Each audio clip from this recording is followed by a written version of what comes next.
Con esas ideas centrales y con mi intención para traducir esas ideas centrales en lenguaje, paso a las operaciones sintácticas. Es decir, ¿en qué marco van mis oraciones? ¿Van a ser interrogativas? ¿Van a ser negativas? No quiero saber nada contigo, ¿no?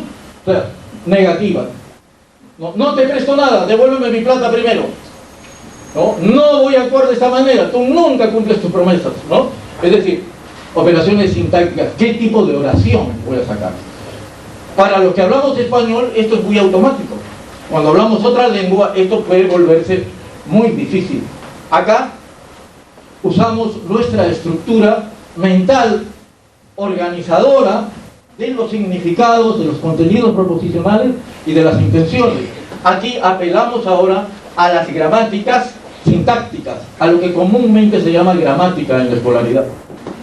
Esas gramáticas interactúan con las operaciones léxicas. Vamos seleccionando las palabras que vamos a usar. ¿Qué? Una operación sintáctica. Uy, este es corte 10 o protesto. ¿Por qué? Son las 10 y recién estoy empezando. Las operaciones léxicas son la selección de palabras y con esas operaciones léxicas controlo la ejecución articulatoria, que es un movimiento que pone en marcha más de 100 músculos. 100 músculos que van desde los torácicos, epigástricos, hasta los que abren y cierran los conductos que relacionan garganta con nariz, pasando por todos los que mueven la lengua. Entonces es una movilización increíblemente compleja, ¿no?, de la estructura muscular. Además, en los brazos se hace gesticulaciones que son añadidos paralingüísticos, pero ya el elemento lingüístico puro es una gesticulación que produce en el tracto que va de los pulmones, la laringe, las cuerdas vocales, la garganta, el resonador vocal, la lengua, la nariz, una estructura complejísima del movimiento y que sigue una pauta ordenada, porque es totalmente diferente decir las que decir sal, a pesar de los fonemas similares que hay. El proceso de emisión va de arriba a abajo. El proceso de comprensión es al revés. Tengo que recepcionar y identificar los componentes fonológicos. Con esos componentes fonológicos armar las estructuras léxicas que estoy escuchando. Con esto identificar la oración y el sentido de esa oración para descubrir la intención y las proposiciones del oyente, del que me está emitiendo el lenguaje. Las operaciones de recepción y emisión son una de arriba abajo y la otra de abajo arriba. Y eso es lo que tiene que formarse. Y eso es bien peliagudo de formarse. Las siguientes. Porque el lenguaje es una estructura complejísima, ¿no? Los fonemas recién fueron descubiertos el siglo pasado, en el 1900, ¿no? Trubetskoy, Saussure, ¿no?, descubren los fonemas. Jacobson descubren los fonemas. La humanidad había hablado en fonemas y no sabía, ¿no? Como muchas cosas hacemos los humanos y no sabemos. Después, nos enteramos de qué pasa cuando hacemos las cosas. Felizmente, para aprender este sistema tan complejo, la madre naturaleza viene en nuestra ayuda. Tenemos para el aprendizaje del lenguaje oral, no para el aprendizaje del lenguaje escrito, sino del lenguaje oral, un dispositivo innato de adquisición del lenguaje que empieza a funcionar el mismo día del nacimiento y que probablemente ha funcionado desde los 6-7 meses en la barriga de la mamá. Desde que el niño tiene 6-7 meses. Se llama dispositivo de adquisición del lenguaje. Tiene una base neurofisiológica muy conocida, con áreas especializadas para el lenguaje que configuran, para producir y para recepcionar el lenguaje, para almacenarlo, que configuran el cerebro humano, a diferencia del chimpancé. El chimpancé no tiene, a Dios gracias, esos centros de lenguaje. Por eso lo dejamos en el camino evolutivo a nuestro primo hermano. El tal son los factores innatos. ¿Qué factores psicológicos innatos tiene el niño respecto al lenguaje? Atención orientada. El primer día de nacimiento, el día de recién nacido, la atención es una selección de la información. El organismo orienta hacia esa información su recepción. Es un mecanismo de regulación. En el caso del lenguaje hay un mecanismo innato. Es la atención hacia el lenguaje, hacia la voz de la madre, con preferencia porque ya la escuchó en su fase fetal, o a la voz humana frente a cualquier otro sonido, frente al ruido. El niño orienta su atención hacia estas estimulaciones. Memorias especializadas. Tenemos memoria gramatical y memoria lexical, estrechamente imbrincadas, pero que pueden diferenciarse. Estas memorias están especializadas y hay daños cerebrales que producen trastornos en estas memorias específicas. Por ejemplo, al sujeto de lo único que se olvida es sustantivo, tiene problemas para decir nombres, ¿no? Pero puede decir los verbos con mucha facilidad y los conectivos, etcétera, del lenguaje, pero los nombres se olvidan. O al revés, los sustantivos tienen dificultades. Han habido pequeñas lesiones en memorias especializadas. Y luego, categorizaciones. Como son memorias y estructuras preparadas, la información encaja y permite diferenciaciones. Por ejemplo, sabemos que la diferencia física de los sonidos que se articula es muy débil entre ellos. Hay sonidos que son físicamente muy próximos. Sin embargo, el oído fonemático, es decir, el aparato fonológico que está recepcionando, categoriza los sonidos en B o P, en B o D, por ejemplo.